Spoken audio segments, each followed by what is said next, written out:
Are you dealing with a challenging person at work or at home or any other part of your life? Do you see yourself feeling angry or resentful? Maybe there are times when you feel helpless or anxious when you interact with this person. Chances are that you may continue to feel disturbed for quite some time, even after your interaction with this person is over. The reality for a lot of us is that we are dealing with a difficult person or many difficult people in our life.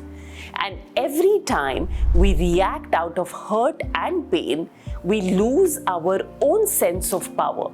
We lose our power to handle ourselves and the situation as well as the people around us.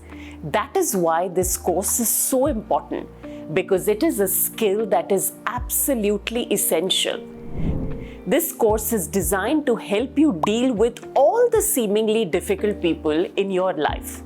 And every time you deal with a situation or a person well, it gives you tremendous sense of power and the confidence that you can deal with those situations. The idea is to give you a step-by-step map to understand why people behave the way they do, and how is it that you can deal with them in a powerful and effective way. So are you ready to get on to this journey?